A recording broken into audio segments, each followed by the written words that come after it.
Hola a todos, bienvenidos a la sesión número 14 del seminario Teorías Teatrales 2024. Y si no hay dudas ni comentarios, vamos a empezar por lo que hoy les tengo preparado, pero antes quiero saber si hay alguna duda o algún comentario. No, no hay. Bien, bueno, hoy voy a abordar, trataré de acercarnos a una,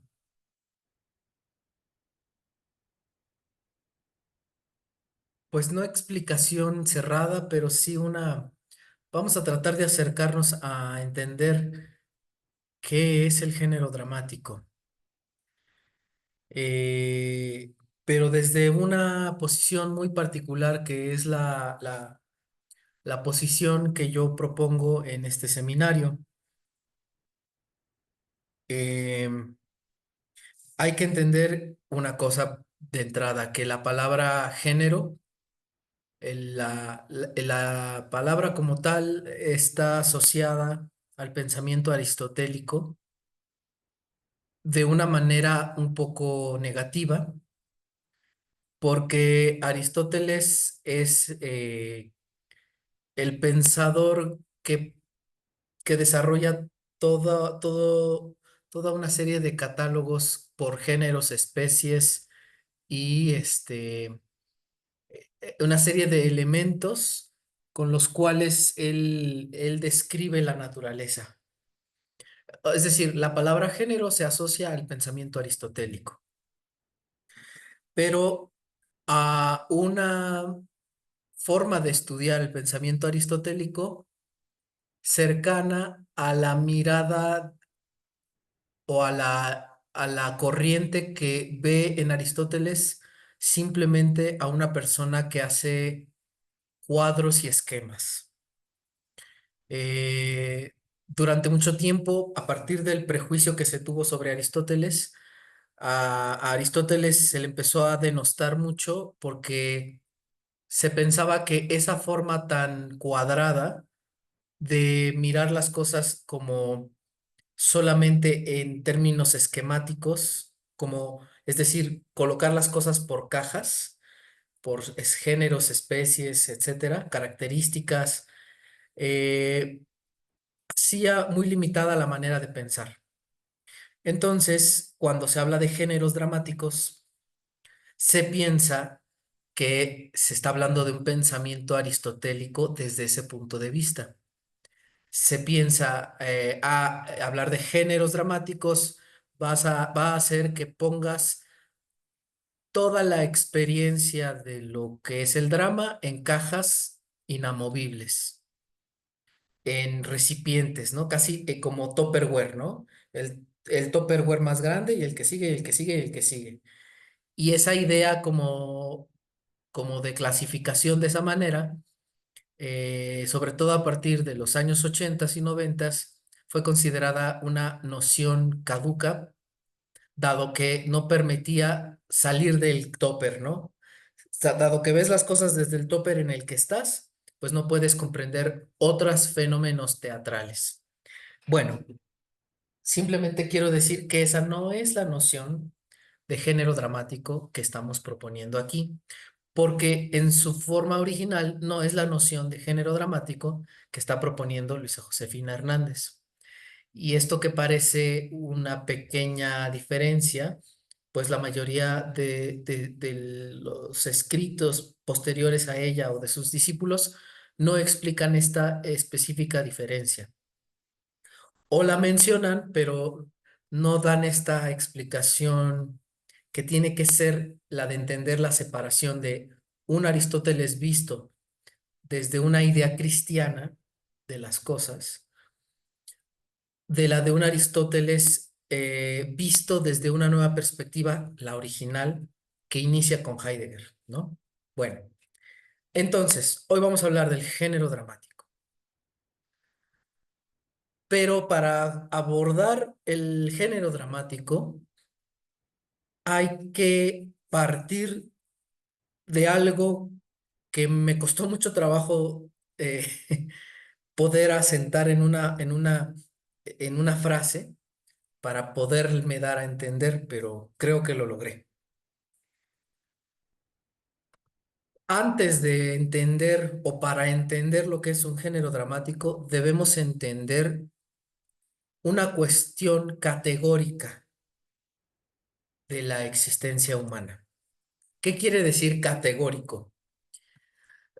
Categórico quiere decir ineludible. No, por ejemplo, es categórico que las personas necesitamos amor. Categóricamente, necesitamos ser amados y amar. A eso me refiero, ¿no? La condición del amor es algo categórico. Es decir, es una cuestión que está por encima, no solo por encima de cualquier cultura, sí, que cubre a todas las culturas, sino además es algo eh, que funda la existencia de la humanidad, ¿no? El amor. El amor es una cuestión categórica de la humanidad, de la existencia humana. Bueno, aquí les voy a proponer otra cuestión categórica de la existencia humana para entender qué es un género dramático. Toda la existencia humana siempre va de la pregunta a la pregunta. Lo vuelvo a repetir. Toda la existencia humana siempre va de la pregunta a la pregunta. Por decirlo de alguna manera, si aquí está el inicio de una existencia de una persona y aquí está el final,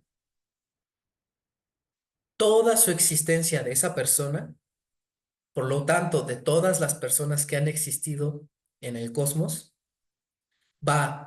toda su vida va de aquí a acá. Pero lo que hay al inicio de su existencia es una pregunta siempre. Y lo que hay al final de su existencia es una pregunta.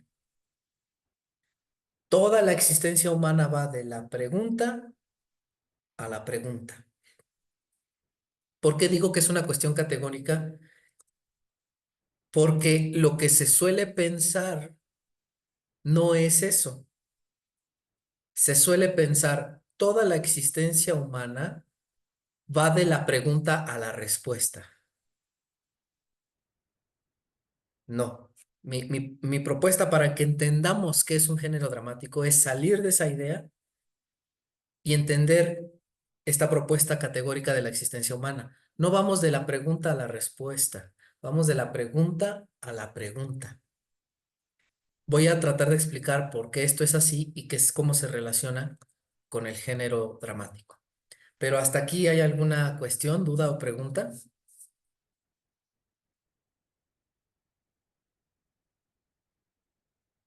Bien, entonces, no podemos olvidar que en realidad todos los actos humanos se rigen por preguntas e hipótesis. Por eso digo que vamos de la pregunta a la pregunta. Todos, absolutamente todos los actos humanos se rigen por una serie de hipótesis. Cada acto humano, cualquiera, surge de una pregunta. O sea, no importa que sea el acto más eh, básico, por decirlo de alguna manera. Todo acto surge de una pregunta. Em, si hay preguntas, esto se me pasó decirles, pongan la manita esto porque hay como dos pantallas en las que me estoy moviendo, entonces a veces no veo si tienen dudas o no de manera directa. Entonces, suben la manito de la opción de Zoom. Ok, entonces,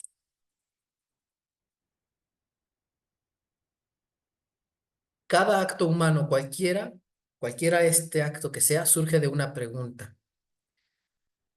porque falta algo. Más allá de las necesidades básicas, que es alimento, calor, y cuidado, más allá de esas necesidades básicas, la existencia de un ser humano comienza con las preguntas, porque más allá de las necesidades básicas, algo falta. La primera acción, el primer motor al movimiento de un ser humano es la pregunta de ¿qué es eso? Cuando hay una pregunta de ¿qué es eso? Es porque falta la respuesta. Se busca saber. Saber sería obtener ese algo que falta. Lo complejo es que, dado que se piensa que falta algo por saber, lo que sea, lo más básico que ustedes puedan considerar, quiero saber qué hay detrás de la puerta, siendo yo un niño, o quiero saber qué hay detrás de la barda de mi casa. Hay un algo, pero hay otro que falta. Como hay algo que falta por saber, eso va a impulsar la acción y el movimiento. La acción y el movimiento van en búsqueda de completar la incógnita de eso que falta.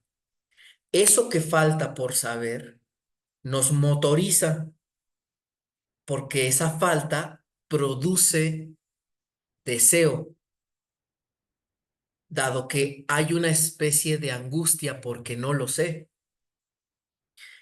Pero esto implica que ya se tiene una hipótesis del mundo, una idea del cosmos que según esa idea debe haber algo allá que va a respondérmelo.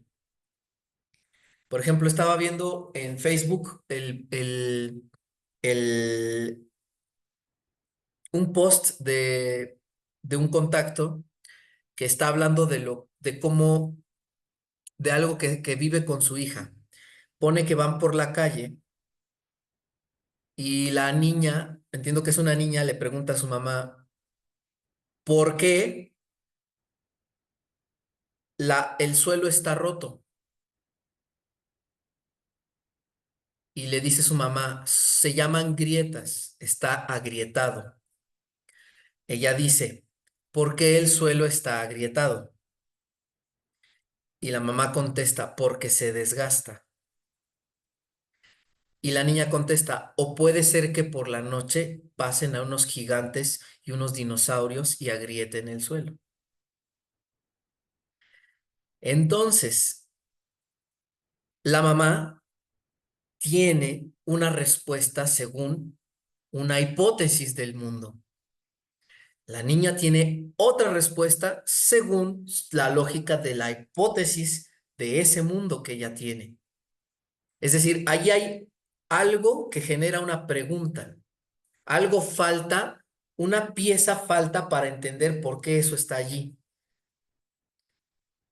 Paradójicamente, cuando se está pensando que algo falta allí, necesariamente ya se tiene una respuesta de lo que puede haber faltado allí.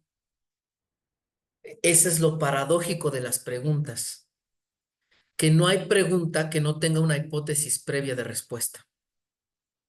En términos más concretos, no habría pregunta sobre nada si no se tuviera una idea previa sobre eso que falta.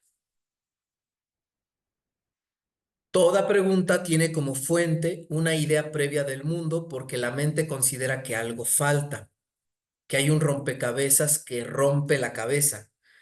No, aquí algo falta, que falta algo que permita a la mente adquirir ese sentido de la experiencia. Para que mi experiencia sobre lo que observo y vivo esté completa, necesito ese algo que falta.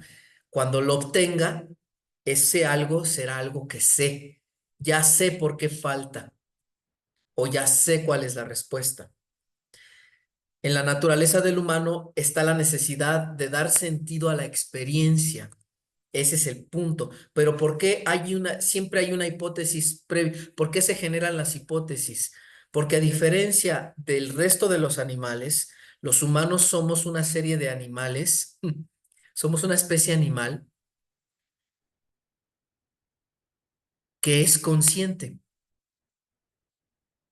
y que no se conforma con las necesidades biológicas. Lo que nos hace humanos a nosotros es la conciencia de saber que lo somos, pero esa conciencia nos genera preguntas. En la naturaleza de lo humano está la necesidad de dar sentido a la experiencia. De lo contrario, eso no sería ser humano, solo seríamos un cuerpo orgánico regido por necesidades primarias de subsistencia. Es decir, nos conformaríamos con como los animales, saciar la necesidad biológica. Pero lo que nos hace humanos no es nada extraordinario, podríamos decirlo así, sino que es algo muy raro. Lo que nos hace humanos es que a todo el cúmulo de cosas que captan nuestros cinco sentidos y más cosas, tratamos de darle sentido. Eso es lo que nos hace humanos. Entonces, por eso siempre estamos yendo de la pregunta a la pregunta. Porque en cuanto hay algo que en ese trecho de la pregunta a la pregunta, ganamos algo, que es que saber. Lanzamos una pregunta y a lo mejor incluso ni siquiera se responde la pregunta original, pero nos lleva a saber algo. Pero ese saber algo, paradójicamente, no completa el rompecabezas, sino que al saber algo, se nos queda, se nos completa un panorama del mapa, pero queda otro por completar. Nunca terminamos de descansar en la respuesta. No somos, es una condición categórica del humano. El humano no descansa en la respuesta. Cuando descansa en la respuesta, le vienen graves problemas. Entonces, si entendemos esta cuestión categórica de que el humano su existencia siempre va de la pregunta a la pregunta, pero que su idea del mundo es que va de la pregunta a la respuesta, esa es la falsedad. Pensamos que vamos de la pregunta a la respuesta, pero en realidad siempre vamos de la pregunta a la pregunta. Ese es nuestro equívoco general. Es el equívoco categórico de la existencia humana.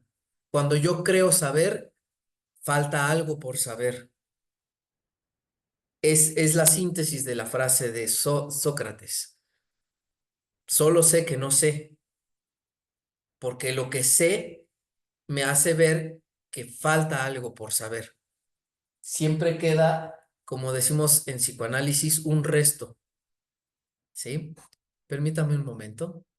Ok. Entonces,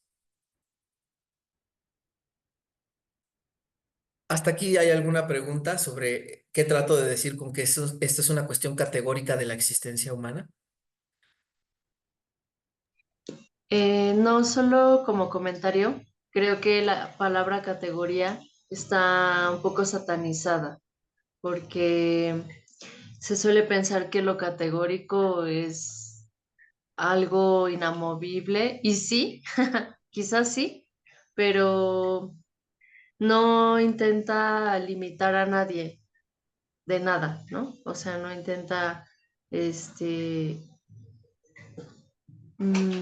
sí, o sea, no intenta limitar mm,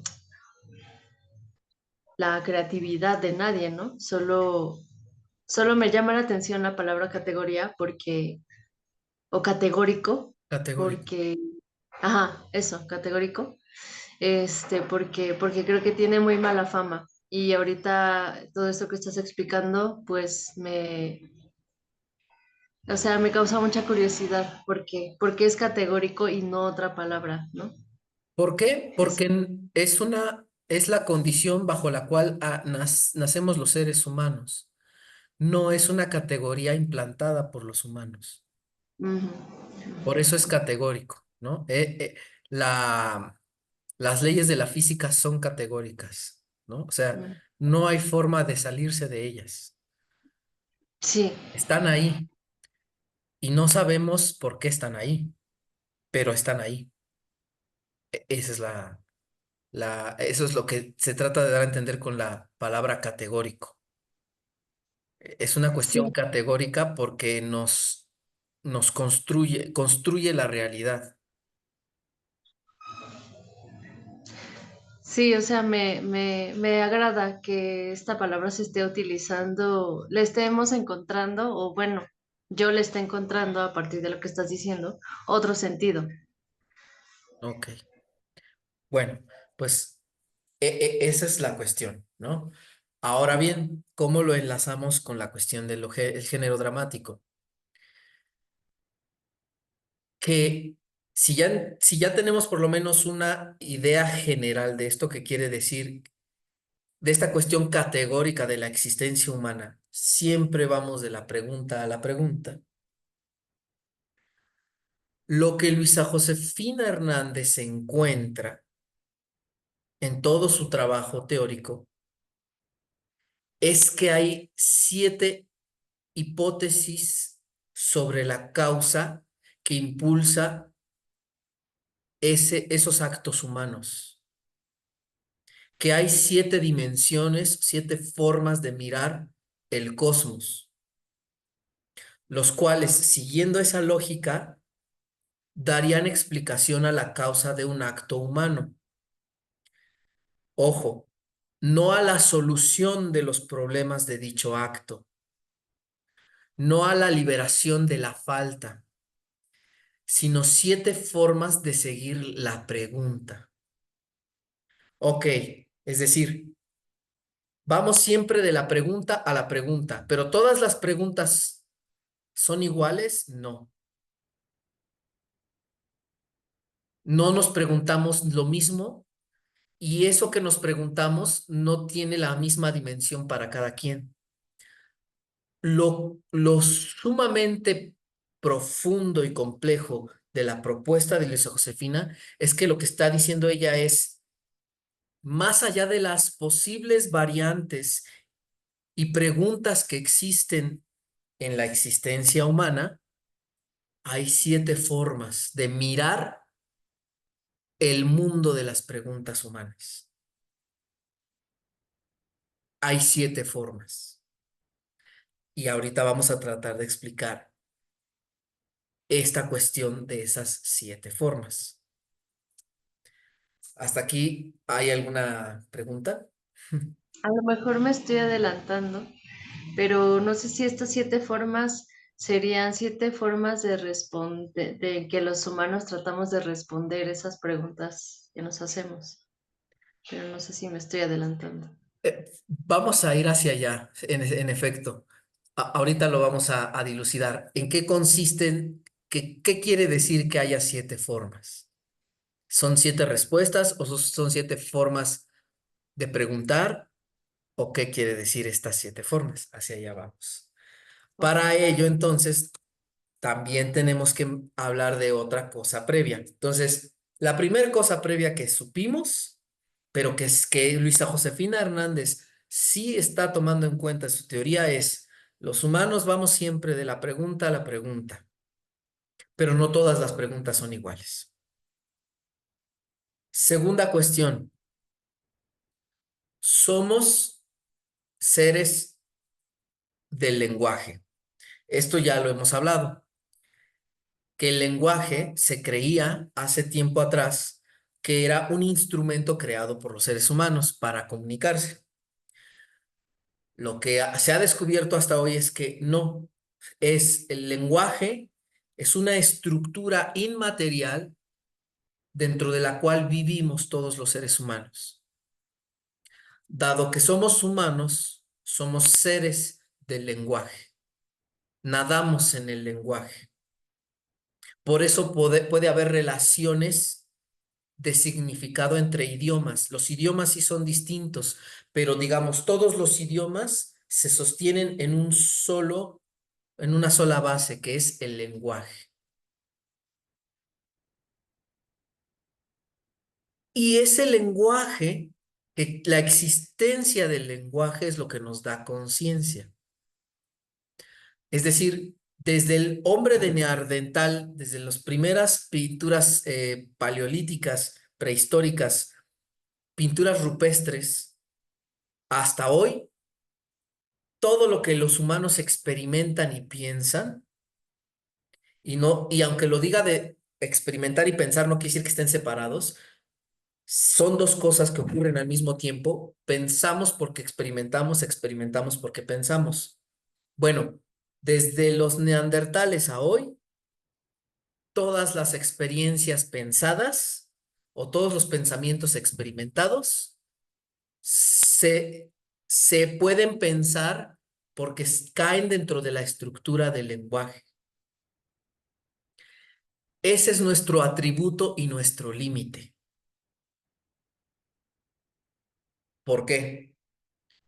Porque todo lo que experimentamos pensando tendrá siempre el límite de nuestra conciencia. El pago por la conciencia de experimentar y pensar el mundo no es no entenderlo del todo. Es decir, si ese fenómeno llamado pensamiento se dio porque existía el lenguaje. El pago por tener conciencia es que es como si una voz nos hubiera dicho, esta especie animal pensará, pero al pensar no lo entenderá todo. Es decir, la ganancia serán conscientes de que piensan, pero la pérdida pero eso que piensan no lo entenderán del todo. Por lo tanto, somos seres conscientes de nuestra falta de saber. Somos seres en falta constante. Por tanto, seres deseantes, como decíamos hace un rato, en constante deseo de eso que nos falta saber, de eso que nos falta experimentar. Ese deseo de saber, de entender lo que experimento, es expresión de nuestro yo. El yo, cuando yo digo yo, Alberto, yo, Jules, etcétera, es la síntesis de nuestra conciencia y por lo tanto de la manera lógica en la que pensamos. El deseo es una forma de expresión, una forma imaginaria de la pieza del rompecabezas que nos completa el sentido del cosmos.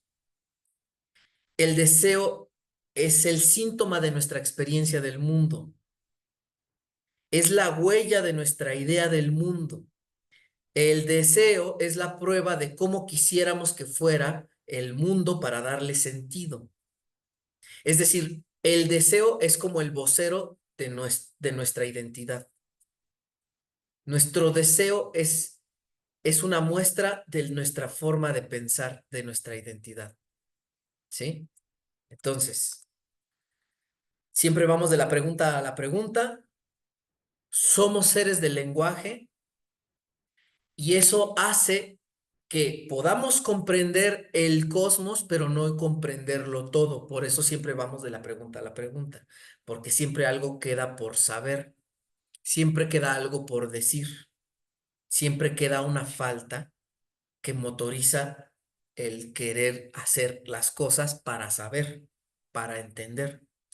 Porque aunque podemos comprender el cosmos porque tenemos pensamiento, es decir, lenguaje, ese lenguaje no puede pensarlo todo.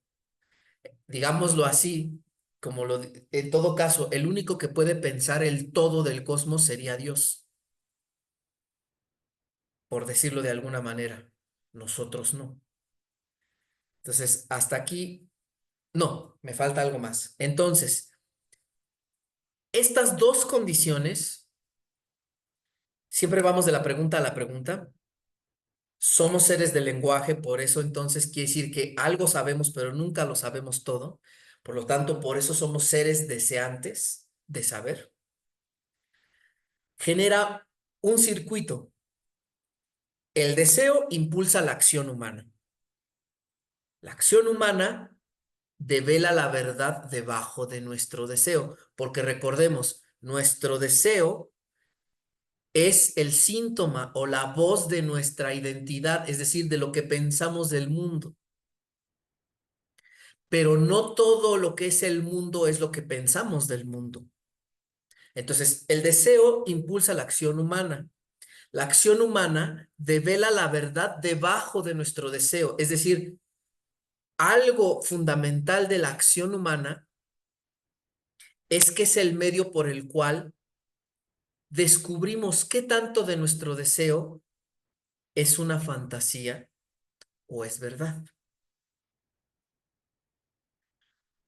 La verdad de lo que no somos conscientes, la verdad de otra lógica debajo de la lógica de nuestro yo.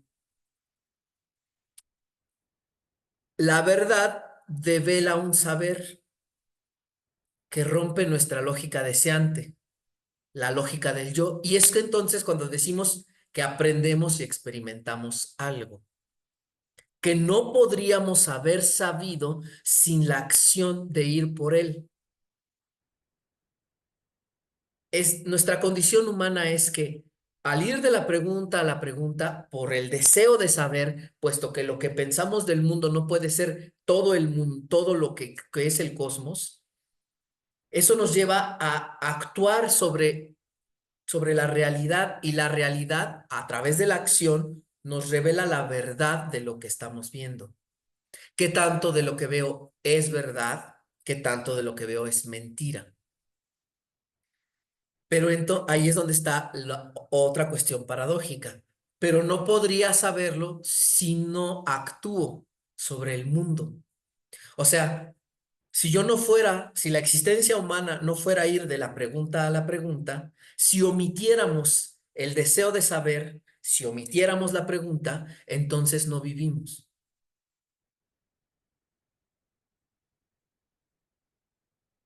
El saber develado por la verdad de la acción genera una crisis.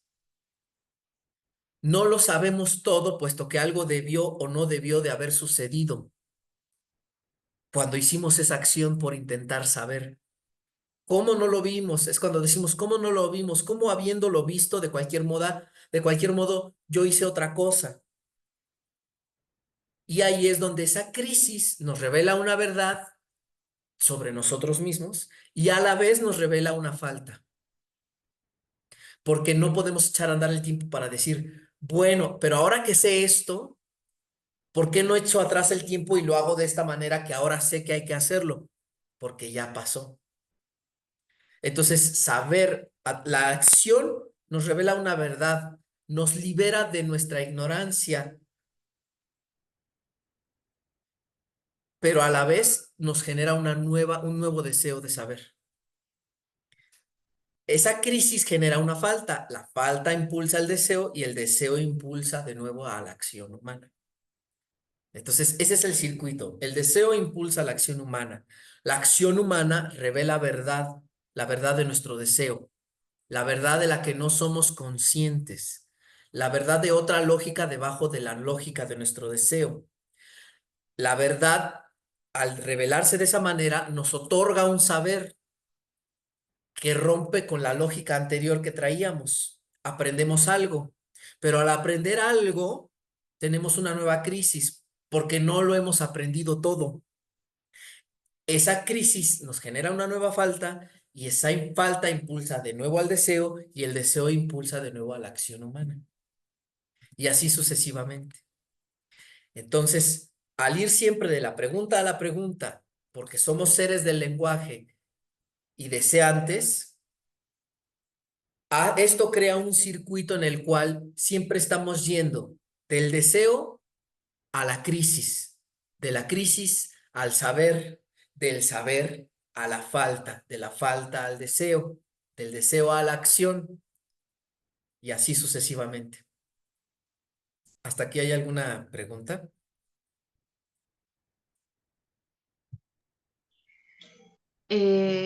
O sea, es cíclico, ¿no? Todo esto es cíclico y me hace también pensar en algo que he venido escuchando, de unos libros que también he estado escuchando, de Carlos Castañeda, en el que se dice que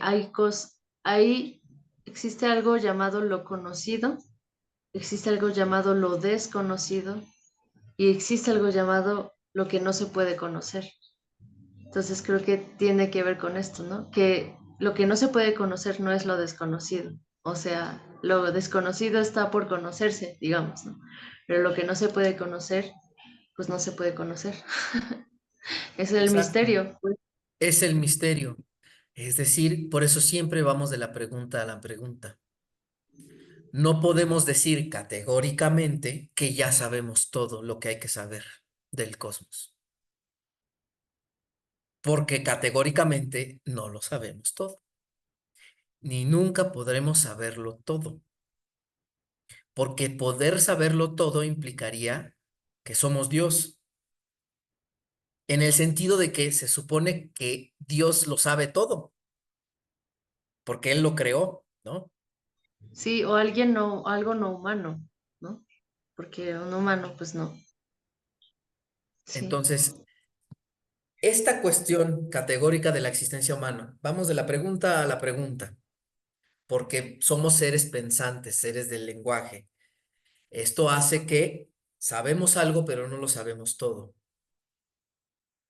Al ser seres del lenguaje, siempre hay deseo de saber lo que nos falta. Por eso vamos de la pregunta a la pregunta. Y el ciclo es el deseo por saber impulsa la acción. La acción revela verdad. Una verdad que rompe con la lógica de nuestro deseo, porque nuestro deseo siempre va de acuerdo a una hipótesis del mundo, pero la verdad nos revela algo que está más allá de esta hipótesis del mundo. La verdad, al revelarnos un saber que no sabíamos, nos genera una crisis que es la de abandonar lo que pensábamos para recibir la verdad que recibimos, pero a la vez nos genera una nueva falta, porque esa verdad no es toda la verdad, ese saber no es todo el saber, y eso nos vuelve a impulsar al deseo, y el deseo impulsa la acción. Ese es nuestro ciclo. Sí, Jules. Es que estoy pensando que el drama debería ser también una rama de la filosofía, no solo de la literatura, porque esto que estamos haciendo suena muy filosófico, está muy bien. Bueno, ya hablaremos de eso más adelante. Pero entonces, ya entendimos, ya que entendimos esta cuestión categórica de la existencia humana, la cual sabemos que es así hasta hoy por una serie de filósofos, pensadores y científicos que hasta hoy han concluido eso al estudiar la historia de la humanidad. Sabemos que es así. Lo cual no quiere decir que porque ellos lo establezcan a través de aparatos filosóficos, científicos, etcétera, lo cual no quiere decir que porque lo sepamos hoy, siglo XXI, no se supiera en el siglo V antes de Cristo. No lo supieran las civilizaciones sirias, mesopotámicas, o las anahuacas, o las hindús, o las chinas. Es esta noción categórica de la existencia humana. ¿Por qué lo digo? Porque este circuito constante en distintas culturas y civilizaciones se expresan de distinta manera, según el tiempo histórico. Destino, fortuna, rueda de la fortuna, karma, tarot, viaje del héroe, como quieran llamarle. Ese circuito ha sido pensado hoy y hace milenios. Es decir, por eso es categoría de la existencia humana, porque no ha cambiado nada desde hace milenios a hoy. Seguimos en el mismo circuito, que es el que sigue generándonos preguntas. Por lo tanto, esto que acabo de enumerar no es nuevo, pero se olvida. Se olvida que esto que acabo de mencionar es condición categórica de la existencia humana. Entonces, esto que en el siglo V antes de Cristo en Grecia se llamó drama,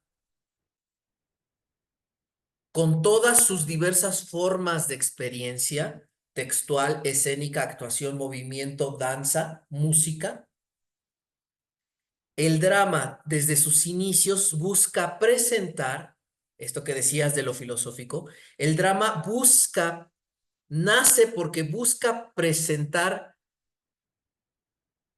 este enorme ciclo de la existencia humana que ya se sabía en un espacio y tiempo determinado para poder estudiarlo. Porque esto que estamos pensando, que es el ciclo categórico de la rueda de la existencia humana, pues en cada sujeto va a tener avances según su vida, pues los años que tarda en vivir. Pues el drama es la búsqueda, la primer búsqueda de observar, de entender que eso que se llama existencia humana, por reducirlo en un espacio y tiempo determinado para poderlo objetivar y pensar. Pero no es un intento exclusivo del drama.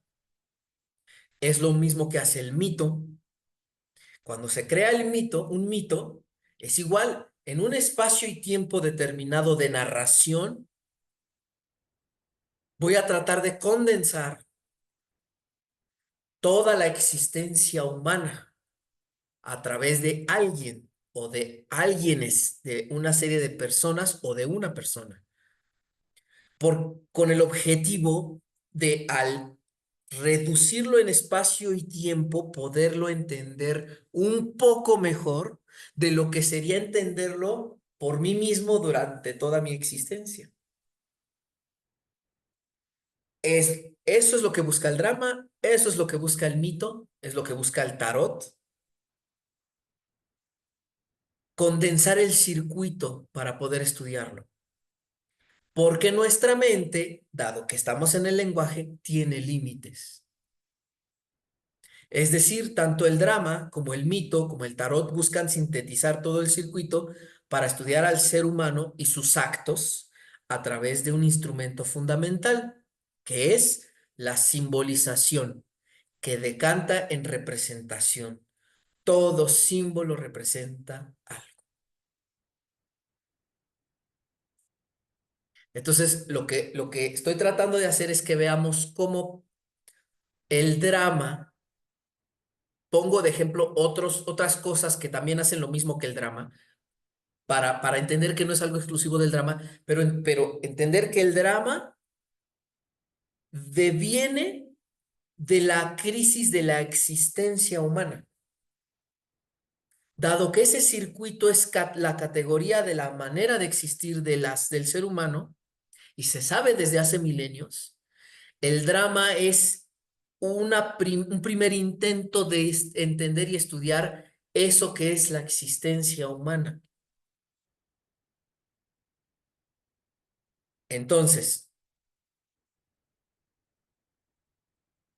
¿y cómo lo hace? Igual que el tarot, igual que el mito, el drama utiliza la simbolización que decanta en una representación. Todo símbolo representa algo. Es decir, para dar un ejemplo que se entienda, la existencia humana, toda la existencia de todos los humanos, va a estar simbolizada en el héroe. El héroe representa la trayectoria de todas las existencias humanas. Todo símbolo representa algo. Entonces, simbolización y representación van juntas. No hay algo que se represente que no simbolice. No hay simbolización que no tenga una representación. Porque además, ok, el héroe, pero no es lo mismo el héroe Quetzalcóatl que el héroe Buda, bueno, el Buda como el viaje de un héroe también, de una búsqueda de la existencia, que el héroe del Bhagavad Gita, que Aquiles, cada uno son representaciones particulares de un símbolo, ¿no? Entonces, para concretar de nuevo, sintetizar, lo que estoy tratando de hacer ver aquí es cómo el drama no es una invención aleatoria, estúpida o fortuita que, que nos inventamos por divertirnos. El drama decanta de la crisis existencial humana. Es un primer instrumento, no para resolver de una vez por todas la crisis, sino para entender nuestras crisis. Entonces, y es así todo lo que he dicho, porque toda experiencia física necesariamente pasa por la simbolización del lenguaje a través de la representación. Entonces, cuando decimos representación en escena, es cuando decimos, que ahora sí que como Tavira, esto no es un vaso, esto es el Santo Grial, el objeto que representa es el enlace entre lo que simboliza con quienes lo contemplan. Por eso, toda representación tiene una simbolización. Por lo tanto, la noción de representación no es una regla inventada exclusiva del drama. No es que dijéramos, como se dice hoy, ah, es que ahora yo no hago representación. Es que no puedes no hacer representación, porque la representación no es una regla inventada exclusiva del drama. La representación es la herramienta análoga al pensamiento humano que le permite transmitir una experiencia. La representación es una analogía de esta otra experiencia que es la de la existencia humana. Por lo tanto, el drama es poiesis, creación, y técnica, procedimiento, que usa diversas formas de escenificación para transmitir la experiencia y el pensamiento sobre una representación, una simbolización del cosmos, que algo dice sobre la experiencia humana. Es decir, la noción de representación no es una cuestión que tenga que ver con una propuesta estética. La noción de representación deriva de la manera en la que los humanos comprendemos la existencia humana. No podemos comprender la existencia humana si no nos la representamos. El modo en que se crea el drama y el modo de proceder es así, no porque Aristóteles lo decretara o lo decretara Esquilo. Es así porque es una forma análoga, una forma emparentada con la forma en la que opera nuestra conciencia humana. Si fuéramos otra especie, si no fuéramos humanos, quizás allí sí no necesitaríamos representación y el drama no existiría o sería otra cosa, o quizás ni siquiera lo necesitaríamos. Pero mientras seamos humanos, el drama es así porque es de un humano a otro humano. Entonces, hasta aquí pretendo hacer ver la relación que hay entre la condición existencial del ser humano con el drama. Es una relación de analogía. Una es proyección de la otra por analogía. Si se quisiera hacer drama fuera de la manera en que se hace, fuera de la representación y la simbolización, habría que salir de la atmósfera terrestre y salir del cuerpo humano, estar por fuera de la existencia humana y sus categorías. El drama es así, no por decreto. El drama es así por condición humana. Entonces, ahora sí es posible enlazar todo esto que he explicado con el esquema teórico de Luisa Josefina. Ella, primero que nada, comprende ya esta relación condicional de la existencia de lo humano con el drama.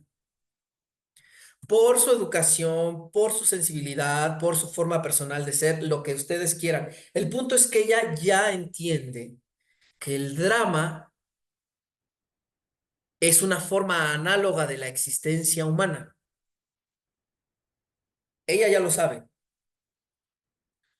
Luego, comprendiendo dicha relación, aborda la lectura de textos dramáticos y encuentra patrones de repetición, patrones estructurales, patrones de simbolización, tanto de en dramas ya existentes como actuales.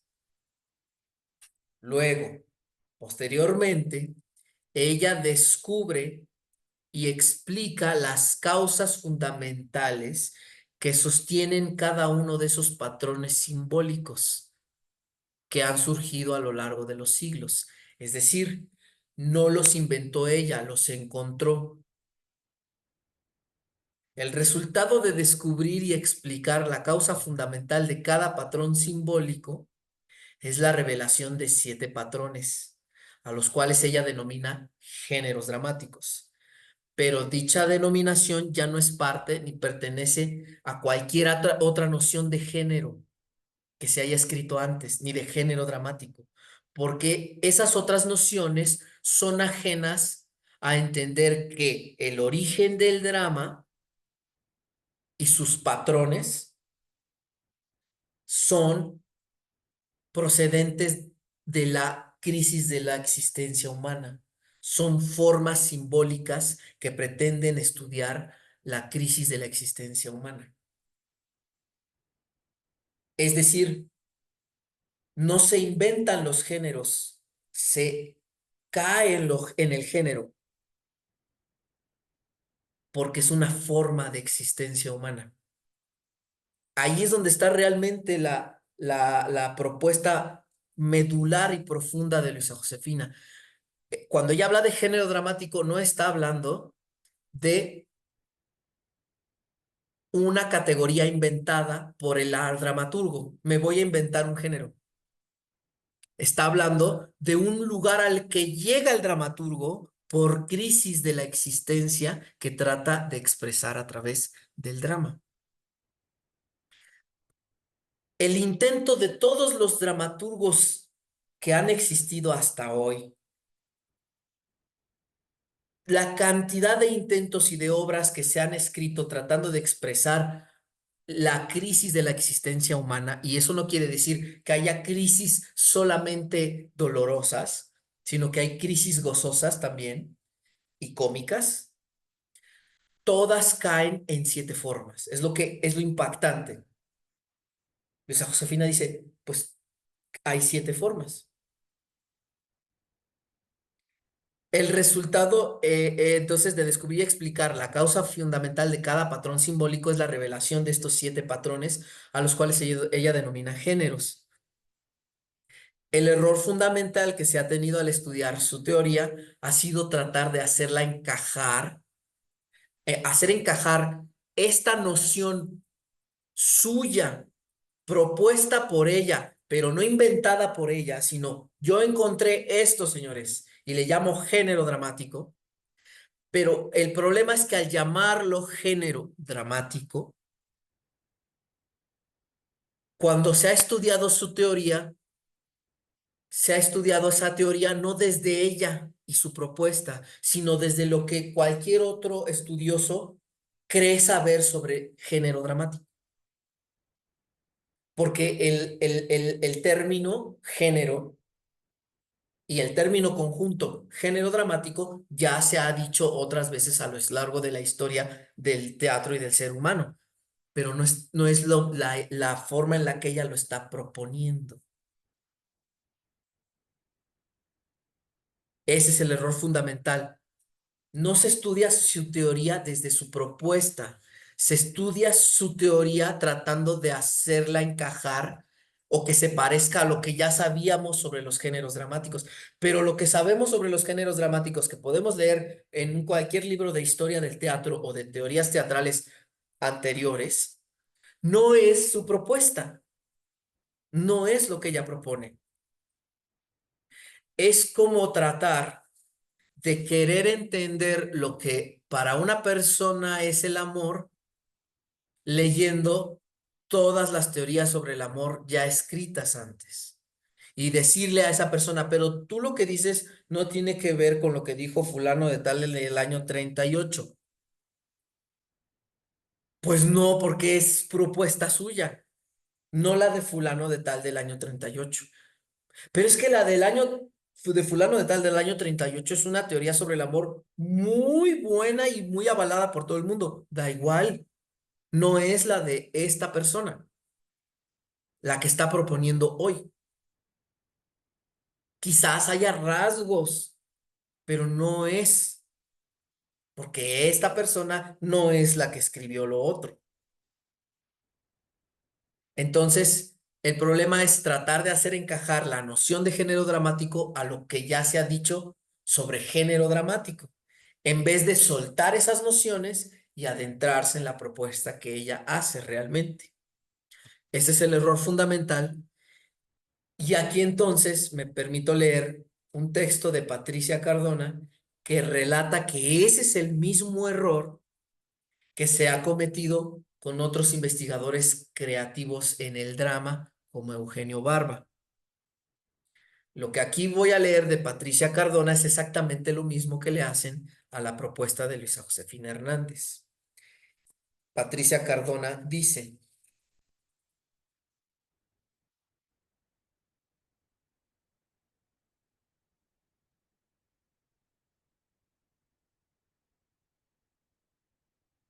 la antropología teatral, entendida como el estudio del comportamiento biológico y sociocultural en una situación de representación escénica, nació como plataforma de estudio de Eugenio Barba para desmenuzar el teatro oriental. Aquí cita ella a Barba. No podía entender cómo los actores orientales, incluso durante una fría demostración técnica, conservan una cualidad en su presencia impactante que inevitablemente capta la atención del espectador. En tal situación, el actor no está interpretando ni expresando nada. Sin embargo, parece irradiar desde un núcleo de energía evocador, sabio y sin embargo no premeditado, capturando nuestra atención y magnetizando nuestros sentidos. Durante años pensé que era una cuestión de técnica, entendida como habilidad, pero al tratar de ampliar esta definición, me di cuenta de que lo que llamamos técnica es, de hecho, un uso particular del cuerpo. Sigue Patricia Cardona, los teóricos, críticos, investigadores e historiadores alrededor de Eugenio Barba empezaron también a preguntarse por el fenómeno de la energía del bailarín actor como tema de estudio. Uno de ellos, y el más cercano a Barba, Fernando Taviani, narra cómo en los inicios del ISTA, que es el Instituto de Investigación de Antropología Teatral, había dos objeciones fundamentales. ¿Cómo es posible realizar una investigación objetiva sobre la energía siendo un campo tan vago? ¿Y es posible esa investigación y con qué propósito? Una tercera objeción no estaba formulada en palabras, sino en cierta displicencia. Porque cuando el que investiga es un artista creador, en este caso Barba, la reacción de algunos académicos y científicos era considerar inútil discutir el valor objetivo de sus hallazgos, dicho por el mismo Taviani, y aquí cita a Taviani. Parecían sugerir los críticos y los académicos, parecían sugerir que las palabras de los artistas nos interesan únicamente como expresión de su teoría individual del arte, como demostración de su mundo interior. Detengámonos en esto y no nos molestemos en ir más allá. Esta es una actitud típica de quienes trabajan en el teatro como historiadores, críticos o periodistas. A menudo caen en la trampa de dar más crédito a un marco teórico que refleja nítidamente otros marcos teóricos, semiología, psicología, antropología, sociología, etcétera, que una teoría nacida con su propio lenguaje a partir de la reflexión sobre un amplio campo de experiencias. Esa es la parte, ese es el error del que hablo. A menudo los críticos, los historiadores y los académicos caen en la trampa de dar más crédito a un marco teórico que refleja nítidamente otros marcos teóricos que a una teoría nacida con su propio lenguaje a partir de la reflexión sobre un amplio campo de experiencias. Es decir, a menudo los críticos historiadores del teatro caen en la trampa de creer que la teoría de Luisa Josefina Hernández, dado que no coincide con la semiología, con la sociología y la psicología, etcétera, de manera nítida, entonces solo es una invención de su propia cabeza.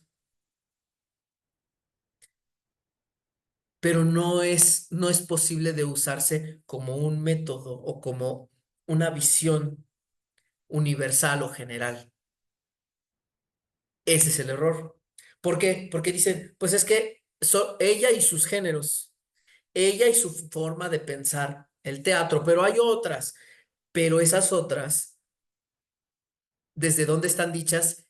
Y casi siempre se avalan porque coinciden nítidamente con los marcos teóricos imperantes, es decir, con la ideología imperante. ¿Esto qué quiere? Esto nos lleva a navegar entre dos aguas. Uno, entre dos aguas, es decir, entre dos polos extremos. Uno, que la teoría y el saber técnico tenga que ser acorde con otras teorías y saberes técnicos del pensamiento humano ajenos al drama. Es decir, que cuando uno habla de géneros dramáticos, a uno le salen por ahí diciéndole, pero ¿sabías que según la teoría posmoderna de tal, esto ya no es así? Pero yo no estoy hablando de esa teoría, yo estoy hablando de la propuesta de Luis Josefina. Ay, pero ¿qué quiere decir? ¿Que ella se la inventó sola? No, pero sí hay que entender que no tiene para validarse, no tiene por qué ser nítidamente concordante con eso, porque entonces ya no es teoría, su teoría, ya es la teoría de la posmodernidad aplicada al teatro, o la teoría del psicoanálisis aplicada al teatro, y eso no. Es decir, el primer extremo es ese, que es el que existe actualmente, que es esto que llaman investigación artística interdisciplinaria acorde con los nuevos paradigmas del posmodernismo. Que tu trabajo artístico coincida con la ideología del posmodernismo. Ese es un extremo. El otro extremo es, pues como si decimos, pues eso no lo queremos hacer y no lo vamos a hacer, el otro extremo sería que la teoría y el saber técnico del drama no sean acordes ni tengan por qué dialogar con otras teorías y saberes técnicos del pensamiento humano ajenos al drama. Esa sería la solución. Pues Si el problema es validarnos a través de otros saberes, pues ¿qué nos importa validarnos para ellos si a nosotros nos funciona? El problema de eso, ambos extremos tienen dos graves problemas.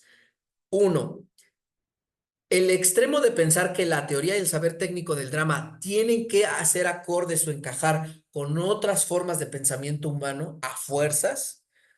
Al intentar ser acorde con esas otras teorías y saberes, el gran problema que viven hoy en día, sobre todo los programas de estudio, es que al intentar encajar con otros saberes ajenos al drama, desacreditan por decreto institucional teorías y saberes surgidos en el drama que no deberían desacreditarse así, porque sin importar que sean acordes o casi nada acordes con esas otras campos de estudio, siguen funcionando. Son saberes fundamentales del teatro, como los géneros dramáticos o como la técnica de actuación, que es eso, o como la noción de personaje. No es que ya hoy en día la deconstrucción nos ha llevado a entender que en realidad, mira, no hay otra cosa más que tú. Da igual cómo vas a actuar. No, pues ya ni siquiera la noción de actuar ya ha modificado el universo, ya ni siquiera pensamos en la ficción ni en el personaje. Soy yo, me presento y yo me presento a mí, etcétera, etcétera, etcétera. Es decir, en aras de estar acordes con una serie de cosas que puede que sean verdad, pero en sus propios campos, en el drama, en el teatro, lo que se ha hecho es desacreditar lo que ya sabíamos que sabemos hacer y las técnicas que funcionan. Se han ido desacreditando al grado de sacarlas de los planes de estudio en una serie de actualizaciones, entre comillas. Ha sido el error garrafal. Por eso hoy en día encontramos actores recién egresados o que se están formando en donde decimos, pero ¿y ahora cómo hacemos para que esta persona actúe? Para que esta persona construya, para que esta persona sea creativo. Pues porque todo lo que los saberes teóricos y técnicos que se tenían para lograr eso se desacreditaron, porque como surgieron hace 100 años, pues hay que actualizarnos. El martillo el hacha, hay hachas hechas de roca y no por ello, porque el hacha haya sido un instrumento creado en el neolítico, en el paleolítico, en donde en la parte más antigua del ser humano, no por eso no dejamos de hacer hachas, porque funcionan. Pues es algo así. Pensar que como el hacha se inventó hace miles de años, ya no hay que usar hachas. Ese es el criterio de esa primera parte. La segunda parte, el otro extremo. Entonces, que la teoría y el saber técnico del drama no sea acorde ni dialogue con otras teorías y saberes técnicos del pensamiento humano. Dicho en cristiano, esto es teatro, no filosofía. Esto es teatro, no psicología. Esto es teatro, no ciencia. Es decir, esto es teatro y se basta el teatro a sí mismo para explicarse a sí mismo y fin. No nos interesa que estudies otras cosas que te van a romper la creatividad. Tú hazlo. El otro extremo, que sería ese, genera estas consecuencias, que al posicionarse en no ser acorde en nada, ni dialogar en nada con otras teorías y saberes técnicos, se desacredita por decreto o por mandato o por experiencia profesional, es decir, así lo digo yo, o por obediencia a una autoridad, así lo dijo él, o por pedagogía monacal, así nos legó tal o cual persona consagrada la forma de hacerlo, se desacredita por decreto una serie de saberes y técnicas de esos otros campos que permitirían desarrollar mejor la comprensión y los montajes en el drama. Es decir, ambos extremos caen en la desacreditación uno del otro de saberes y técnicas que sí funcionan y que sí podrían complementarse. La tercera opción que desde aquí planteamos en el acto teórico, pero de la mano de lo que entendemos que hace Luisa Josefina, es diálogo crítico y laboratorio de experiencias. Reconocer la falta de lo que nos hace saber en el drama, nos hace en el campo de lo dramático, en el estudio del teatro, nos hacen falta saber cosas que podrían estar allá o que podrían nacer del propio estudio de lo dramático. Y saber que desde allá, desde la psicología, etcétera, la arqueología, la filosofía, el psicoanálisis, hay cosas que se sabe, pero no se sabe todo y que se podría encontrar en el drama. Es decir, hacer un cruce de pensamiento y de epistemología que pueda dialogar y generar una tercera cosa que sería un saber no sabido por ninguna de las dos partes. Y eso sí sería realmente un trabajo interdisciplinario.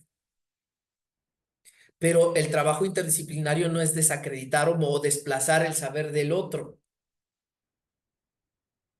o que el saber del otro nos imbuya y entonces ya solo pensamos como piensa la posmodernidad. Tiene que ser un cruce sin perder las raíces. Entonces, ¿hasta aquí alguna pregunta? No, todo bien.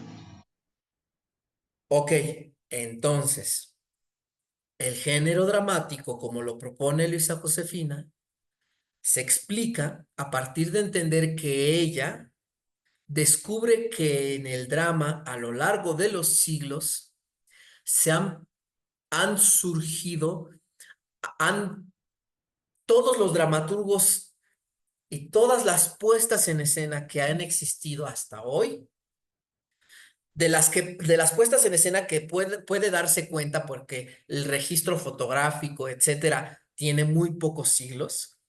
Lo que nos queda del resto son anécdotas y los textos dramáticos. Pero el punto es que lo que ella descubre es que a lo largo de la historia del drama, todos los creadores caen en 7 patrones de comprensión de la acción humana sin ponerse de acuerdo. Sin ponerse de acuerdo, todos nos vamos, entonces, compañeros, vamos a escribir tragedias, vamos a escribir comedias, sin ponerse de acuerdo, porque cada uno de ellos ha existido en un momento y tiempo determinado. Esas miradas contemplan el cosmos desde una serie de horizontes y coordenadas que son necesarias para poder explicar la causa del problema que dicha acción cometida tiene en ese universo. ¿Qué quiere decir?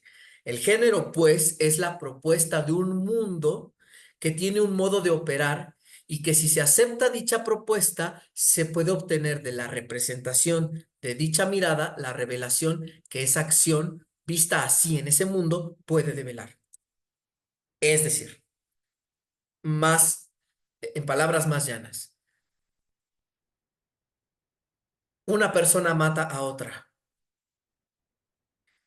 Para poder explicarlo,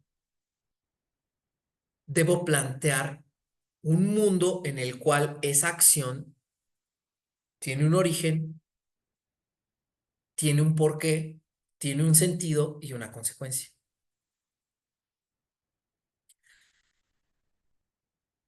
Es el planteamiento de un mundo en el que esa acción puede ser explicada.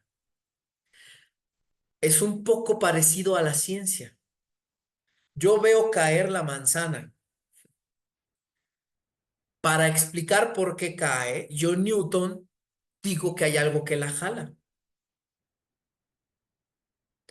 De acuerdo a esa visión del mundo, la acción caída de la manzana se explica y puede ser comprobada. Pero llega otro que es Einstein y dice, pues yo propongo que la manzana no cae, sino que en realidad no es jalada, sino que está cayendo en la curvatura del espacio-tiempo. y se explica y tiene explicación. Y la caída la acción caer la manzana, o lo que nosotros llamamos caer, resulta que no es un caer, no es un jalar, sino un rodar por el espacio-tiempo. Digo, ahorita no nos vamos a meter en la explicación científica de eso, solo que quiero que veamos, son dos perspectivas. Es decir, bajo las dos perspectivas, son teorías, son visiones sobre la cosa, se tienen elementos para poder explicarla. Ni esta tiene toda la verdad, ni esta tiene toda la verdad. Solo tienen un trozo de la verdad desde el punto de vista desde el cual lo ven. Eso es el género dramático. Entonces, los géneros dramáticos son miradas, miradas sobre la acción. Pero esas miradas no son inventadas, son miradas innatas del ser humano. Son miradas existenciales del ser humano, son miradas análogas a la experiencia que el ser humano ha vivido y sigue viviendo en su vida.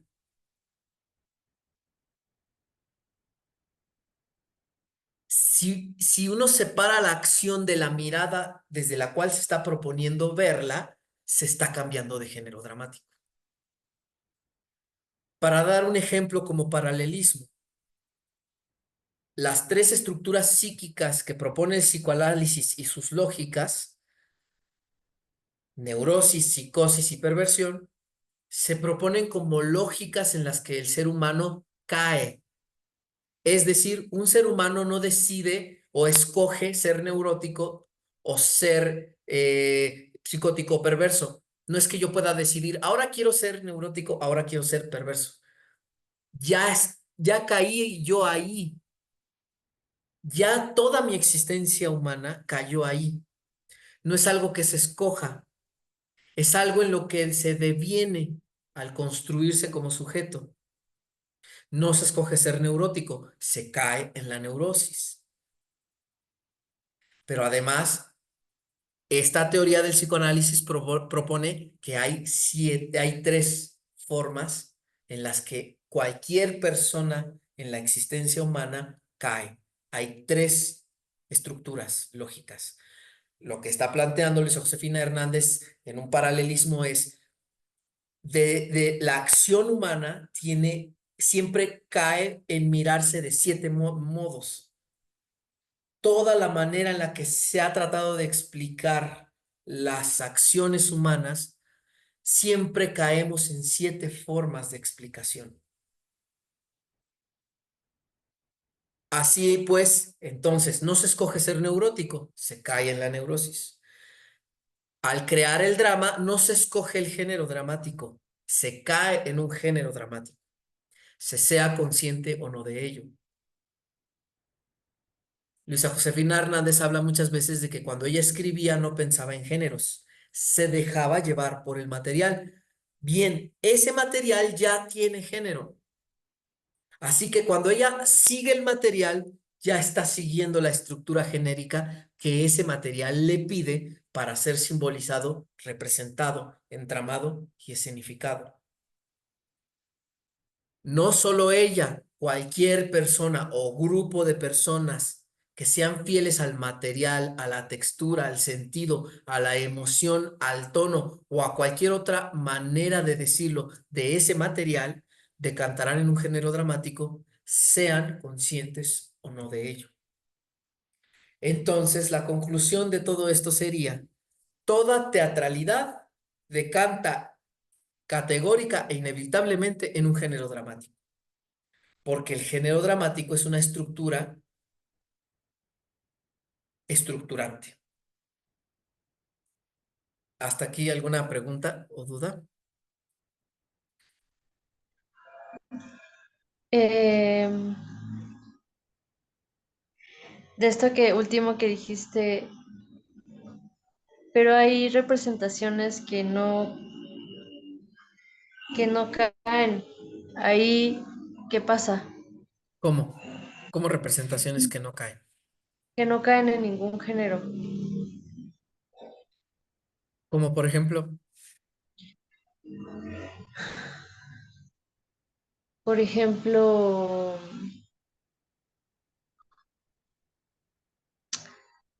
por ejemplo, bueno, aquí con pondré un ejemplo que quizás no todo el mundo haya visto, pero ahí en el Centro Cultural del Bosque, en la enfrente del Teatro Guillermina Bravo hay una plaza, ¿no? Que se llama Ángel Salas. Ahí una vez había una mujer con zapatos de flamenco y vestida como con un vestido también tipo bailarina de flamenco, haciendo una danza y no me pareció que hubiera caído en algún género. Entonces ahí, ¿cuál es la explicación de eso? cuando tú dices zapatos de flamenco, es un objeto, zapatos, pero no son cualquier zapato, son zapatos de flamenco.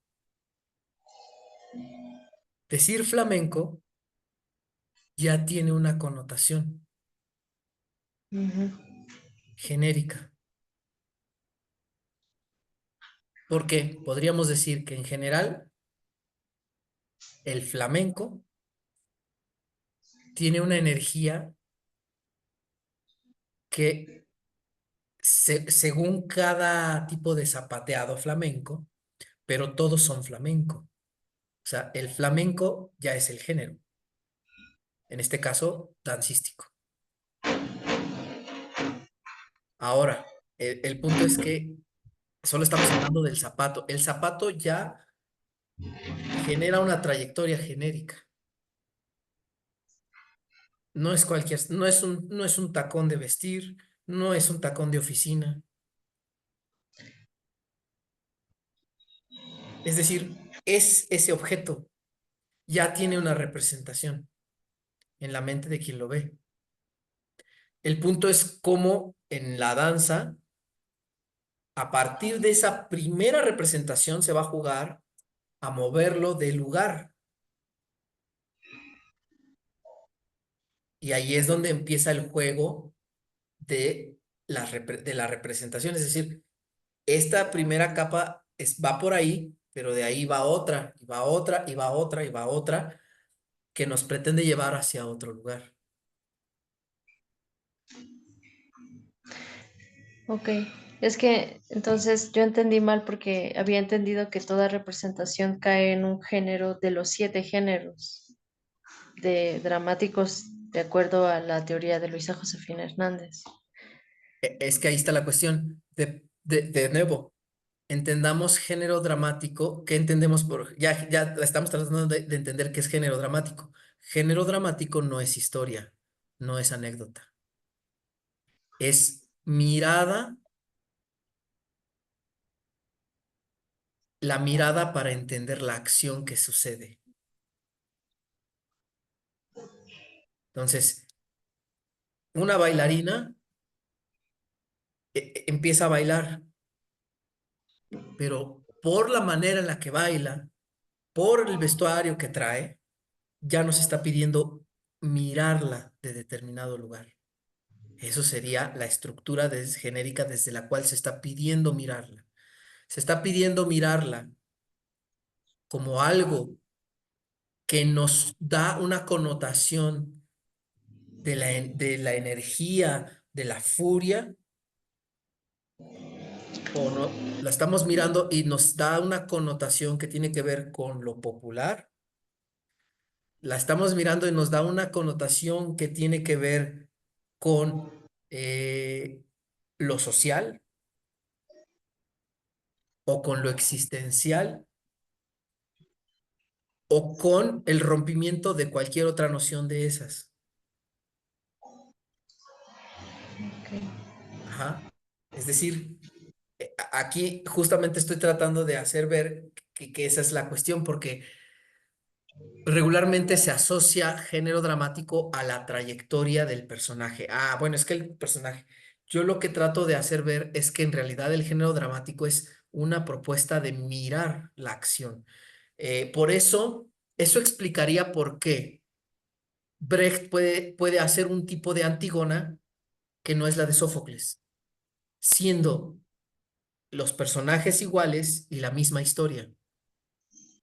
Porque la historia no hace al género, lo que hace al género es cómo miras la historia, cómo miras la acción que ocurre. Por eso digo, algo pasa con la manzana, pero depende de cómo lo mires, es el género que estás planteando. Es una noción muy distinta de cómo se explica, lo sé, porque se suele decir que el género está asociado a la trayectoria específica del personaje. Pero por eso Luisa Josefina Hernández puede escribir diálogos, como los diálogos de la calle de la Gran Ocasión. Porque el problema que había a veces cuando se estudiaban esos diálogos, uno decía, híjole, pero aquí ¿cuál es la anécdota? ¿Cómo me baso para hacer el análisis de este género si son muy cortos? Si no sé qué pasó antes, o bueno, lo infiero de lo que pasa y qué va a pasar después. Solo como que me plantean una situación. Es que el plantear la situación ya tiene género. Ahora bien, esto, Fernando Martínez Monroy decía, bueno, es que no tienen género, solo tienen tono. Yo lo que digo es, no, sí tienen género, por eso tienen tono. Pero el género se expresa no porque tenga que haber una historia anecdótica que se desarrolle. El género es una forma de mirar todo. Por eso ocurre esto que dice Luisa Josefina Hernández, que ella, por ejemplo, dice que para escribir Equinoccio, ella dice, yo solo iba pasando en un coche por la calle, ella iba dentro de un coche y el coche se detuvo un momento en un alto, en un semáforo. Ella volteó la mirada y vio una sastrería y a un señor dentro de la sastrería con un jovencito. Y tuvo toda la estructura de la obra. Cuando Miller dice, yo no sabía cómo iba a escribir la obra, pero yo sabía que tenía que empezar con la frase de Linda Loman diciendo, Willy, Willy, ¿eres tú? Ya está el género completo. Porque él ya es una acción. Una, una mujer llama a su marido. Una mujer le habla a su marido. Pero, ¿qué miro de esa mujer? ¿Qué miro de ese marido? ¿Y qué miro de lo que les está diciendo uno al otro? Es lo que da todo el género. Una mujer llamada Antígona se enoja porque no le permiten sepultar a su hermano. Pero cómo miro y qué miro de esa situación es lo que da el género. Es decir, el género es mi mirada, no la trayectoria en sí. Por eso uno puede, por ejemplo, ir caminando por la calle y escuchar una cosa que se dice en la combi. Uno no sabe más, pero uno dice, ya sé el género. Esto ya tiene un tono. Esto ya tiene una fuerza, o esto es muy cómico, o esto es muy melodramático, o es trágico.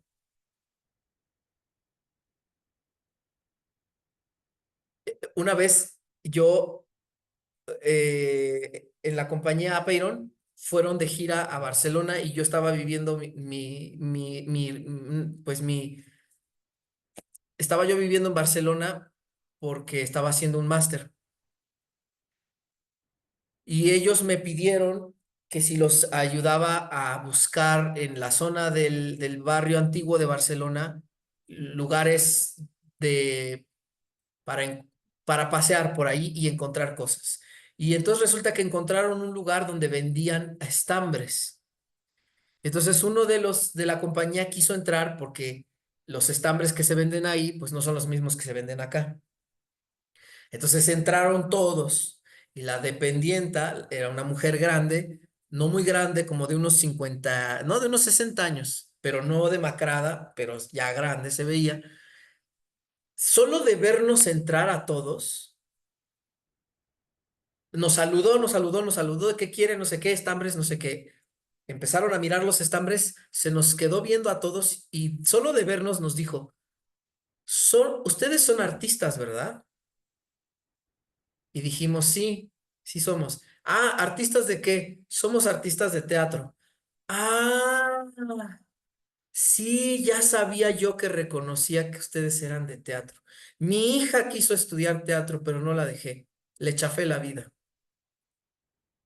Se acabó. Género. Ahí está el género.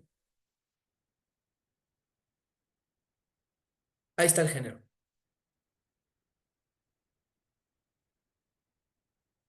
En nosotros reconocía algo que su hija perdió. Ahí está el género.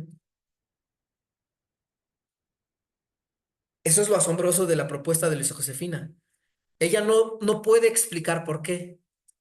Ella solo dice, no sé por qué, pero todos los conflictos humanos, cuando los tratamos de mirar, todos los seres humanos que hemos intentado mirar los conflictos humanos, las acciones humanas, caemos en 7 formas de mirar. Eso es lo que ella propone. Pero no porque ella se los invente, sino porque ella dice, he leído hasta donde le dio su vida de 80 y pico años, he leído todo esto, he visto todas estas puestas en escena, he visto todos estos montajes y siempre aparecen esas 7 formas de mirar. Son maneras de mirar.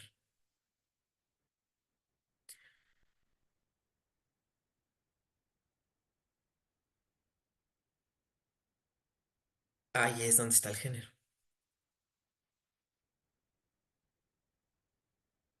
¿Sí? ¿Preguntas? No, sí estoy reflexionando en esto que dices. Es que em, sí es nuevo, pero sí me hace sentido. O sea, el género responde a cómo miro y qué miro. Sí me hace sentido. Porque también eso quiere decir que no es tan, pues sí, tan fijo en sus elementos, ¿no? O sea, mm, es más, sí, es más variado, no sé cómo decirlo, o sea, es más, Es un límite limitante, diría María Teresa Oñate, siguiendo a Aristóteles. Por eso es mm, estructural. Es un límite posibilitante de muchas cosas. Un género mm, no te constriñe a ujú, contar las cosas de una sola manera. ujú, Es un límite que abre posibilidades infinitas. Esto también explicaría la versatilidad de un autor. Hay autores que pueden mirar, que el material que miran lo miran desde muchos lugares. Hay autores que solo miran desde un lugar sí, y que eso no los hace ser menos mejores que los otros. sí, Y a veces ese es el punto. Como lo dice Rodolfo Sigli a Luisa Josefina Hernández, Luisa, uno solo puede hablar de la verdad que uno ve. Esa verdad que uno ve es el género desde el cual uno está mirando. Yo solo puedo ver el vicio en cada acción humana yo digo, pero por este vicio, o por este vicio que tiene esta persona, que tiene... Hay personas que salen al mundo y ven política, dialéctica, ideologías. Hay personas que ven lo cómico y lo ideológico y también lo trágico o hasta lo tragicómico. De ver en una cuestión que dirías, voy en la combi Sí, pero ahí puedo, al oír lo que dice alguien, entender toda una trayectoria de existencial, cósmica, que es el planteamiento de la mirada de la tragicomedia. Que uno conoce a gente que uno dice, órale, órale, o sea, me dio una lección de la existencia con solo una acción, pero es porque yo miré desde ese lugar la acción. Entonces, una acción, como dice Aristóteles, el ser, si la acción es el ser, tiene plurales maneras. Entonces, está en uno intentar mirar de distintas maneras. Como que la acción, el ser llamado acción, en sí mismo se sabe que puede ser mirado de múltiples maneras. El que cree a veces, uno que cree que solo se puede mirar de una sola manera, es uno. El que vive pensando que es que esto que pasó solo puede ser así, no puede ser de otra manera, es uno. Sí, o la explicación es esta, ¿no? La O la explicación es explicación es esta, no hay otra. esta, no hay otra. Ajá. Sí, Exacto, sí, sí. exactamente. Esto se parece mucho a la multidisciplina de Da Vinci. Da Vinci es capaz de ver el mundo, sus actos, desde la geometría, desde la mecánica, desde el color, desde la línea, desde la escultura, desde la filosofía. O sea, por eso Da Vinci es el paradigma del artista multifacético. Pero es el paradigma en el sentido de fue alguien capaz de mirar la complejidad que está ahí para ser contemplada. No la Sí. inventó él, está allí. Entonces, esto nos lleva de nuevo, como lo que decimos, al origen de las grandes civilizaciones y sus conocimientos ancestrales. Allí está el mundo y sus posibilidades, como en el tarot, ahí están los múltiples caminos. Eres tú quien solo agarra una carta y desde ahí miraste, Ujú. como la teoría cuántica. Múltiples son los universos, pero nuestra condición humana, dado que estamos en el lenguaje, es que ni modo, caemos en uno, colapsamos una realidad de las múltiples planos. Ese Y, colapso de realidad es porque hay una mirada. Esa mirada es el género. y el clown, ¿cómo entra aquí? Pues bueno, eh, hay algo que a nosotros yo la única, el único curso que tomé con Anatoly, que ya falleció, en paz descanse Anatoly, algo que nos hacía ver Anatoly en ese curso que tomé, que se llamaba a- Hablando en serio sobre lo cómico, así se llamaba. Ujú. Y lo que él decía era que el clown viene a compartir el pan. O sea, el primer ejercicio que él nos puso fue una acción que él llamaba compartir el pan.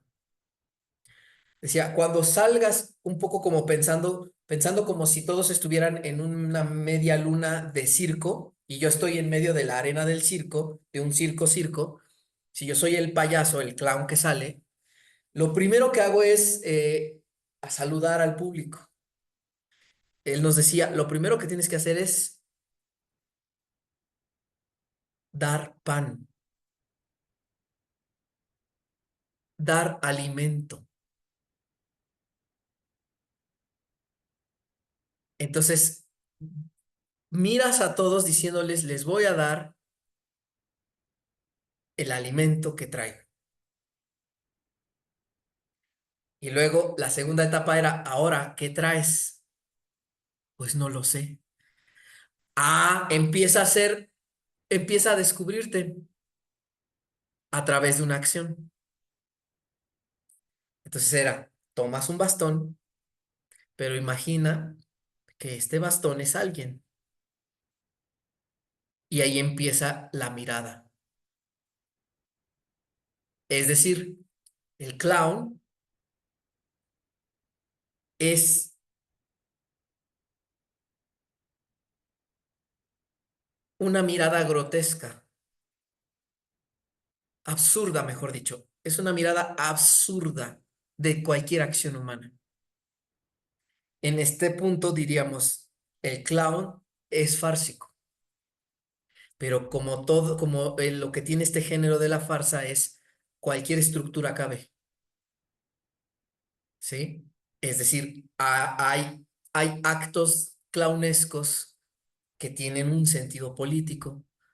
Raúl Tames lo dice, mi primera coreografía para rescatarme de una crisis financiera que él tenía, él dijo yo hice un payaso, pero tenía cortes políticos. Hay, como el gran dictador de Chaplin, hay rutinas de clown que lo que pretenden, el pan que van a dar, tiene que ver con el dolor. Le preguntaban a Jesús Díaz hace poco en una entrevista que le hicieron, decían, ¿y el clown puede llorar? Y él decía, pues claro que sí, claro que el clown puede llorar,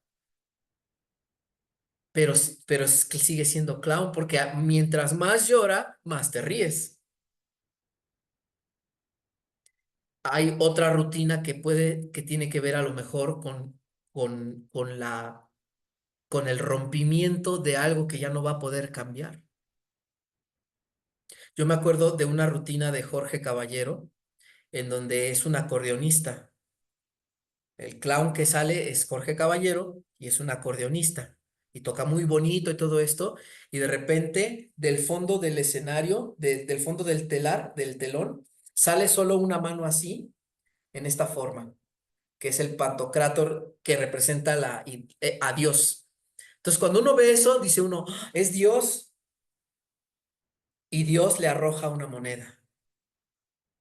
Y entonces él se pone feliz y sigue tocando y Dios vuelve a salir así, en forma de mano. O sea, no se ve nadie, solo sale una mano así y arroja la moneda y desaparece. Pero en un momento dado, él toma las monedas, ya no me acuerdo bien qué hace, pero de todos modos no se rompe la mirada genérica. Él hace una serie de cosas y luego el bandoneón ya no suena. Y se queda así como, ¿qué? Y ya no sale la mano. Y él trata de hacer sonar el bandoneón, el acordeón y no suena. Y cuando se mete la mano en la bolsa, ya no saca monedas, saca arena.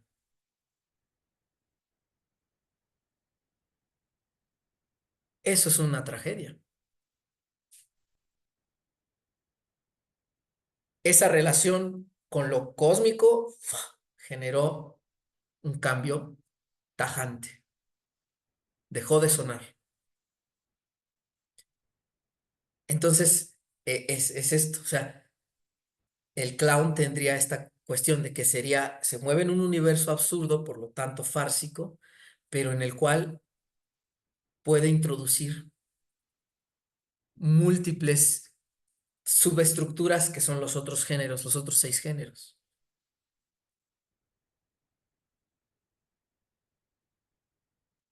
Esa sería la explicación. Ok, Claro que yo creo que debe haber un punto en el que los ejemplos que salgan, uno pueda decir, bueno, aquí sí está muy difícil, ¿no? Que puedas decir qué género tiene esto. Sí, porque tampoco es que esta teoría pretenda abarcarlo todo. Por eso lo que yo veo muy sabio de Luisa Josefina es, y por eso a veces lo pongo así, toda cuestión escénica tiene género dramático. Si nos vamos a una cuestión narrativa, a una novela, al cine, si ya salimos del ámbito de lo escénico, puede ser que ahí empecemos a ver que esta teoría no nos permite hablar de todo, pero es que tampoco la teoría pretende abarcarlo todo. Pero a lo que voy es esto, que dentro del planteamiento que hice algunas sesiones atrás como modelo teórico, por eso son tres modelos: el de la teoría de géneros, la antropología teatral y las acciones físicas, porque habrá cosas que la cuestión genérica apenas solo sean un guiño a una mirada genérica, pero que tenga más énfasis en su cuestión del bios escénico y en su cuestión de acciones físicas. Y que la parte genérica sea apenas un pretexto, pues apenas una cosa de nada. Que el espectáculo escénico esté sostenido más en esas otras dos. Sí, Joyce. Estaba abierto el micrófono. Sí, es que también otra pregunta que me viene a la mente es, pero bueno, tal vez ahorita ya sería abrirse mucho, eh, pero la pregunta que me viene es, ¿cómo la hago? Tiene que ver con lo artístico, o sea, con lo que es arte. Em, Porque me pregunto si todo lo escénico tiene género o está planteado desde una mirada genérica. ¿Qué hay con lo artístico? O sea, que lo que es arte no depende de que tenga género una representación dramática o sí. O Ah, sea, ya, eso ya, ya. sería. No, Sí, mira, mira, como decías hace un momento, decías, es que esto ya me parece muy filosófico. En efecto, o sea, estamos hablando de que hay 7 maneras de mirar un conflicto humano y explicarlo, ¿no? Pero entonces, es exacto, esta cuestión de, pero entonces, ¿dónde está lo artístico? Ok, es que estas son una propuesta desde el drama. Desde el psicoanálisis, la propuesta son tres estructuras lógicas. Desde la psicología cognitivo-conductual son propuestas de síndromes y trastornos, que son más de 7. Y así nos vamos, o sea, cada propuesta, cada teoría, mejor dicho, tiene proposiciones diferentes. Ahora, que, que todo lo escénico tenga género no quiere decir que basta con el género. Por eso el modelo es de tres cosas. El drama es un sistema complejo. Uno de sus elementos estructurales y fundamentales es el género, como estructura que echa a andar una mirada, o que es esa mirada desde donde se propone la acción a mirar, cómo se va a mirar esa acción. Pero también hace falta la parte de la estructura del bios escénico, de la técnica actoral y la parte de la actuación. La técnica actoral visto desde el punto de vista técnico de una serie de elementos físicos, corporales, orgánicos, kinésicos, lumínicos, objetuales que ayudan a transmitir la representación de esa mirada, y el intérprete o el actor, mejor dicho, actor bailarín, como un tercer enlace entre esos dos mundos. Entonces, el hecho de que, por ejemplo, cuando mencioné esto de que pasó en Barcelona, que uno dice, ahí hay el germen, ahí está, la mirada genérica y la tenemos, pero eso es una anécdota. Que ahí es donde esta teoría sí puede ser usada para pensar filosóficamente la vida, pero su sentido más original está en entender lo dramático como arte, porque no todo lo puede explicar la teoría de géneros de Luisa Josefina. No todo. Y sobre todo si se está usando para hablar de elementos que están fuera de lo escénico. Es decir, esta parte de la teoría de género, sobre todo, digámoslo así, a nivel artístico, nos permite tener, como analistas de la escena, analistas, nos permite guiar nuestro análisis. Como creadores, dice Elisa Josefina, no. Como creador te olvidas de la teoría y sigues el material, pero el material ya tiene género, porque ese género, esa visión de género viene de cómo miramos los problemas existenciales humanos. Entonces, una cosa es, yo tengo un material, como ejemplo esta anécdota. Ahí hay un material para crear una escena, una obra. Sí, pero que sea un material que ya tiene el material ya tiene una sensibilidad, una sensación, un tono genérico, no quiere decir que al momento de escribirlo no, yo lo pueda expresar como lo estoy sintiendo. Ahí es donde entra el arte. Hay que tener técnica. Ajá, lo que iba a decir. Por eso el género es concepción y técnica. Ok. Concepción Sí, y técnica. Ella dice, para poder escribir hay que leer mucho, pensar mucho y dejarse llevar. sí, sí. Porque, claro, ahí hay un montón de material, tengo muy buenos gérmenes germinados, mejor dicho, semillas que podrían explotarse. Sí, pero hace falta que lo pueda hacer.